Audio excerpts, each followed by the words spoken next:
WWE's Attitude Era provided fans with a lot of classic wrestling memories, and it also made for some fascinating photos. Here are 10 that you absolutely need to see. While you're strolling down memory lane, we'll test your knowledge with a classic WWE trivia question. Be sure to stay tuned until the end for the answer. There's plenty of nostalgia available 24/7 on the Sportster YouTube channel, and if you're a true fan of the Attitude Era and all things wrestling, you'll want to hit subscribe now. The right attitude. What a nostalgia-packed picture we have here showing simpler times. In case you're not hip to these fly gents, this is Too Cool, a tag team comprised of Rikishi, Grandmaster Sexay, and Scotty 2 Hotty. Back in the Attitude Era, they'd often joke around and bust a move in the ring together, even at the 2000 Royal Rumble when it was supposed to be every man for himself.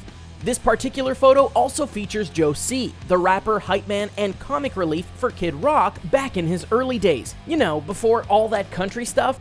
Joe was also a huge wrestling fan who jumped at the opportunity to participate in a match, which he did more than once. This particular photo was taken at a May 29, 2000 Raw is War event, where he helped Too Cool win their one and only WWE Tag Team Championship over Edge and Christian after the duo mistook the pint-sized rapper for Austin Powers mini-me actor Vern Troyer. Sadly, Joe C. would pass away in his sleep only 6 months later at the age of 26, making this musical moment all the more meaningful.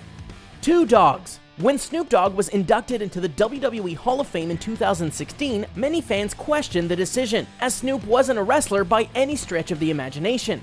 However, the rapper has been a lifelong fan and supporter of WWE, and he has also been quite active within the promotion over the years.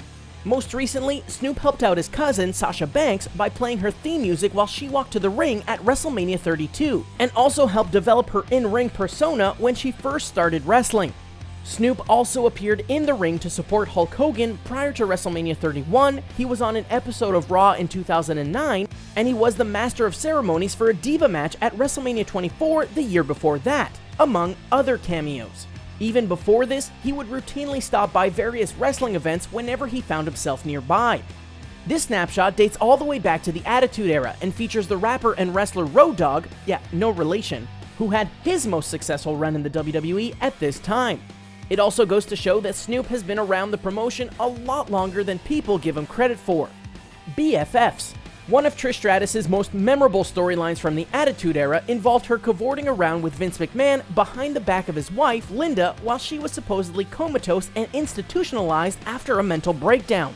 This relationship, of course, didn't sit well with Stephanie McMahon, who soon began a feud with the Diva that led to a one-on-one match at 2001's No Way Out, and another in which William Regal and Steph teamed up against Trish and Vince. The latter ended with Trish covered in raw sewage as part of a cruel trick executed by the other three, and she was humiliated further when Mr. McMahon later made her strip down in the ring, bark like a dog, and beg for forgiveness. The point of this explanation is to definitely show that much of the Attitude Era involved Stephanie McMahon and Trish Stratus absolutely despising one another, which is exactly why this photo is so entertaining. It shows the two women palling around and embracing each other like the true friends they actually were, which flies directly in the face of wrestling's once sacred kayfabe and makes this scene a must-see for all wrestling fans. The Governor's next big thing. With everything Brock Lesnar has accomplished in the last 5 years or so, some fans forget that he actually signed with WWE way back in 2000 and made his TV debut in 2002, just prior to the official end of the Attitude Era. Ever since then, Paul Heyman has been at Lesnar's side as his manager/agent/obedient lapdog, but Brock actually had a different decision maker in his early days with the promotion. While performing at dark matches with WWE's Ohio Valley Wrestling, Lesnar was often accompanied by Hall of Famer Jesse the Body Ventura, as evidenced in this photo of the young 20-something-year-old phenom clad in brightly colored trunks. At the time, Ventura was serving as the governor of Minnesota, so it makes sense that he'd want to avoid the spotlight of nationally televised matches in favor of house shows. One thing he couldn't avoid, however, was the opportunity to manage and mentor the so-called next big thing in the WWE. Ventura and Lesnar even shared the same attorney. Brock later met the aforementioned Paul Heyman also during his stint in the OVW, and their lives would never be the same.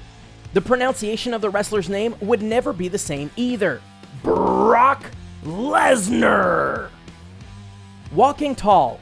Around the turn of the 21st century, there were few wrestlers who were more popular than Dwayne "The Rock" Johnson, and this was before he was an actor and his real name was even known by most people. At the time, The Rock was feuding with most of WWE's other big dogs like Stone Cold, Vince McMahon, and Mankind, and everyone wanted to meet, see, and be seen with the rising superstar. This included one of the NBA's biggest stars at the time, Shaquille O'Neal.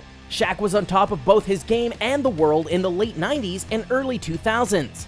He launched a successful clothing line, made an All-Star game 6 times in a row, won an MVP award, and was in the midst of a World Championship three-peat with the Los Angeles Lakers. In fact, it's hard to determine who in this photo was actually the bigger star when it was taken, The Rock or Shaq. And that's exactly what makes it so amusing and intriguing. Plus, for once, O'Neal doesn't totally dwarf the person he's standing next to, although he successfully made and continues to make the 6'5", 260-pound wrestler look like a mere mortal. We interrupt this trip down memory lane for a quiz question. According to the WWE, what infamous wrestling incident officially ushered in the start of the Attitude Era? Stick with us until the end for the answer. Puppet show. In case you didn't know, the real Steve Austin enjoys a good laugh as much as the next guy. Just listen to one of his podcasts sometime. However, most of Austin's time in the ring as Stone Cold involved him keeping a straight face and not putting up with the shenanigans of others, including the often goofy Mick Foley, aka Mankind.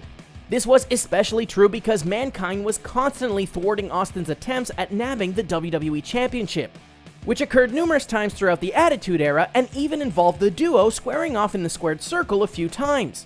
In this candid snap though, Austin is flashing a genuine smile at the antics of Mr. Sacco and Mick Foley as the duo, or trio, jokes around backstage in between events. In reality and in direct conflict with their in-ring personas, Steve and Mick were actually close friends. Keep in mind the two spent an awful lot of time together. They both joined and left WCW at the same time, they were both in ECW in 1995, and they received their WWE contracts within a year of each other. There's no denying the two were close, and this funny photo is just one piece of evidence proving it. The Hard-Working Boys. Following Jeff and Matt Hardy's surprise return at WrestleMania 33 earlier this year, nostalgia for the Hardy Boys has also made a comeback. After all, it had been 7 years since the brothers appeared at a WWE event, and they used to be quite the tag team during their prime. However, that initial success didn't come easy.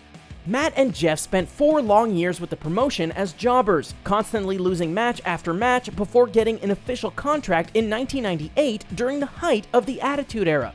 When they finally made it to the big time, the work they put into their physically complex matches showed, and the Hardy Boys became one of the most popular, impressive, and entertaining tag teams of all time, not to mention one of the most successful.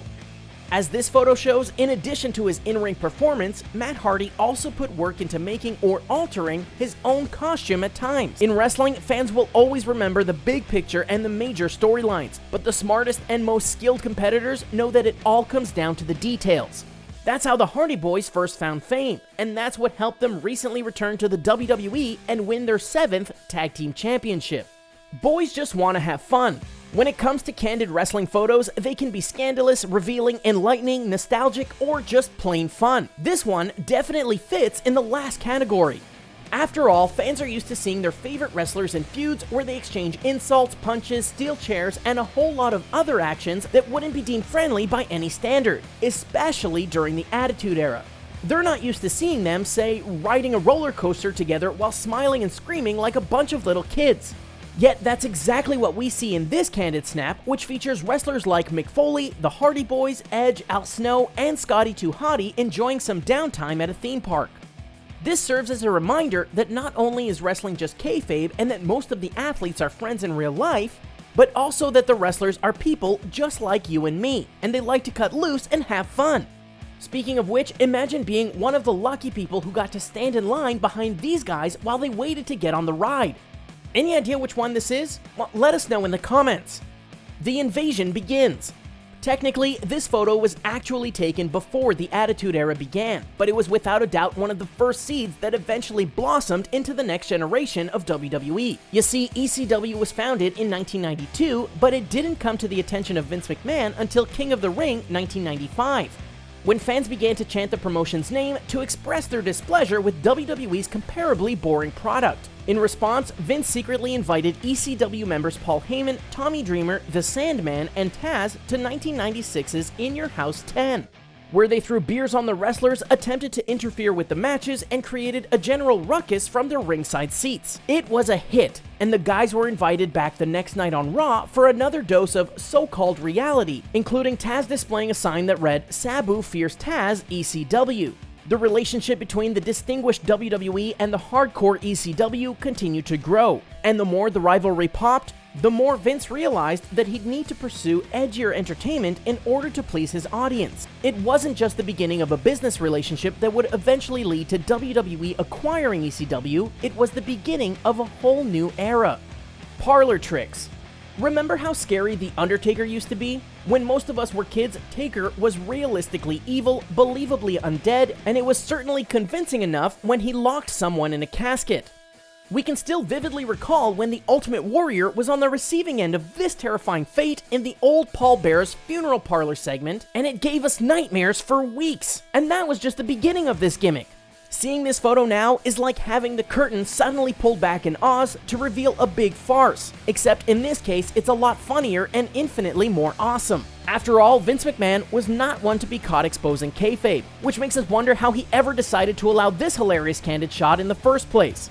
As the Attitude Era progressed, this type of photo would become an even bigger no-no, as that's when Vince inserted himself directly into the storylines and became one of the promotion's biggest villains.